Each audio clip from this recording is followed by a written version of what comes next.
Welcome to this explainer. Today, we're undertaking a pretty fascinating dual lenses case study. We're going to explore how nations actually build and project global influence, but we'll do it by examining two entirely different engines of power. First, we'll look through the lens of historical statecraft, exploring how a nation's struggle for sovereignty permanently wires its diplomatic DNA. Then, we're going to pivot sharply to the present day and look through the lens of modern economic ecosystems, specifically how the cross-border flow of human talent is generating wealth on a scale that honestly rivals entire nations. It's a journey from the battlefields of the 18th century right to the boardrooms of the 21st. Okay, let's dive into this roadmap. First, we'll examine conquest and colonial legacies, followed by a look at the testing grounds for self-rule. From there, we'll see how those experiences led to forging a non-aligned worldview.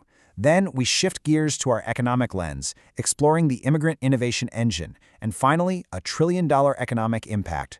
Let's bridge the 18th century fight for autonomy with 21st century venture capital. All right, starting with Section 1, Conquest and Colonial Legacies. So to really understand our first lens, historical statecraft, we have to start with the foundational trauma of subjugation in India. We're talking about a nation whose modern approach to the world was completely forged by the experience of having no voice in its own external affairs. And the Battle of Plassey plays out like a high-stakes political thriller. It's June 22, 1757. The British commander, Robert Clive, learns that Mir Jafar, a trusted guy who commanded 10,000 soldiers in the Indian Nawab's army, has secretly agreed to switch sides. The very next day, the battle is fought. But because of this deceit, this secret backdoor agreement with an English-backed traitor, the Nawab's massive army is doomed. The loyal forces are annihilated, while Mir Jafar's troops literally just stand by and watch. After the battle, the Nawab is arrested and killed, and Mir Jafar is installed as a puppet ruler. £800,000. As a direct payout for this betrayal, the British received this instant fortune, but honestly, more importantly, they secured uncontested free trade rights. In a single stroke, the British East India Company transformed from just another European commercial entity trading in Bengal into a dominant military and political juggernaut. They monopolized trade, used the rich revenues to build a massive army, and threw open the gates to an exploitative colonial regime that would govern India for the next 190 years. Moving right along to Section 2, Testing Grounds for Self-Rule. Let's fast forward a bit to the 1930s. The pushback against colonial control meant building the actual machinery of a sovereign state long before formal independence was ever granted. And there's this brilliant historical irony perfectly captured here. It was an unusual experiment since a party dedicated to ending British rule assumed control of government under a British-crafted constitution. By 1937, under the Government of India Act, the Indian National Congress actually took on ministerial roles in various provinces. Just think about the sheer complexity of that for a second. A party entirely dedicated to overthrowing British rule was suddenly tasked with running the government under a constitution crafted by the British. They had to act as both the government implementing policy and the fierce adversary of the central imperial power, fully knowing the British could just revoke their authority at any moment.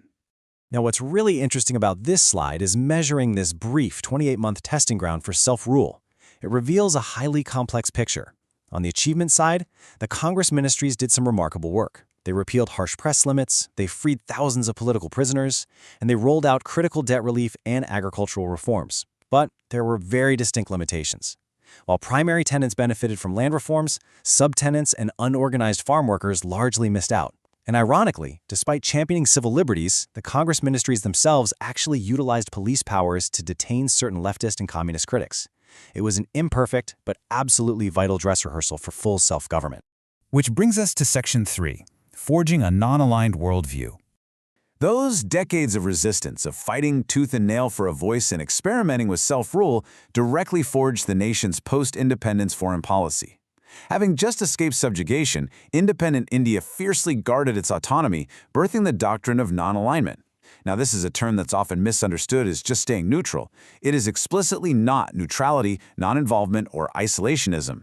Instead, it is a highly dynamic approach. It allowed India to judge global issues strictly on their own merits, absolutely refusing to become a subordinate client state to either the Western capitalist bloc or the Soviet communist bloc during the Cold War. This intense desire for autonomy was formalized in 1954 through the 5 Principles of Panchsheel, signed by Jawaharlal Nehru and Chinese Premier Zhou Enlai. We're talking mutual respect for territorial integrity, mutual non-aggression, non-interference in internal affairs, equality, and peaceful coexistence. Now, while this idealism would later be severely tested by geopolitical realities, like the 1962 Sino-Indian War, for example, these principles successfully positioned India as a moral leader and a very vocal champion for the global South, a nation that inherently deeply understood the post-colonial struggle. Let's move to and see how this builds. So, we've seen how fiercely guarding borders and autonomy shaped 20th century geopolitical influence. But if history shapes diplomatic power, what exactly drives modern economic supremacy today? Let's find out in Section 4, the Immigrant Innovation Engine. To answer that question, we're going to pivot to the United States and look at a totally different kind of border crossing. Using 2026 data from the National Foundation for American Policy, we're looking at unicorns, those rare billion-dollar startups. And the data shows something amazing. A staggering 59% of America's billion-dollar startups were founded or co-founded by immigrants. Let that sink in. The majority of the most innovative, highly valued private companies in the U.S. were actually started by people born outside of it. When you dig a little deeper into this demographic, the research highlights a truly fascinating pathway. Almost 1 in 4 of all these highly successful billion-dollar companies, 24% for sure, were founded by someone who originally came to the United States simply on a student visa.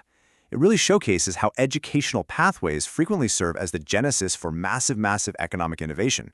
And guys, the sheer velocity of this trend is breathtaking. Back in 2018, there were 50 immigrant-founded unicorn companies in the U.S. By the time this data was collected in April 2026, that number had absolutely exploded to 455 companies. That is an 800% increase in just 8 years. No way around it. This isn't just a gradual shift. It is an incredible exponential acceleration of economic influence driven entirely by global talent.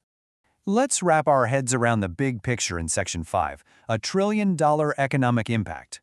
So the crucial point is grounding these percentages and company counts into absolute, recognizable macroeconomic impact. $5.0 trillion. That is the collective value of these 455 immigrant-founded startups. To put that into perspective for you, $5 trillion is more than the total stock market value of almost every single country on Earth, including major economic powerhouses like the UK and Germany. We are looking at wealth creation on a macroeconomic nation-state level, entirely generated by immigrant entrepreneurs. And this wealth isn't coming from older legacy industries either. We're talking about SpaceX, valued at $1.5 trillion, Anthropic and OpenAI, literally leading the global revolution in artificial intelligence, Databricks over in enterprise software. These immigrant-founded companies represent the absolute cutting-edge sectors of defense, space exploration, and AI. They are quite literally building the architecture of the future. But why does this matter to the everyday person? Well, because these abstract, sky-high, multi-billion-dollar valuations translate into tangible livelihoods. The research found that these privately held U.S. billion-dollar startups create an average of 833 jobs per company. When you multiply that across hundreds of companies, you are looking at hundreds of thousands of high-paying, cutting-edge jobs injected directly into the economy. Furthermore, the study identifies this really cool phenomenon of serial innovators. Individuals like Elon Musk from South Africa, Nubar Afeyan from Lebanon, Ilya Sutskever from Canada, and Jyoti Bansal from India. These are just a few of the 15 immigrants identified who haven't just built one unicorn. They have actually founded 2 or more billion-dollar companies. They often arrive with very modest means, leveraging global perspectives to become incredible engines for the modern American dream.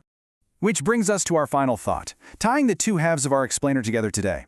We've seen how India built its moral and diplomatic influence by fiercely protecting its borders and autonomy from outside forces.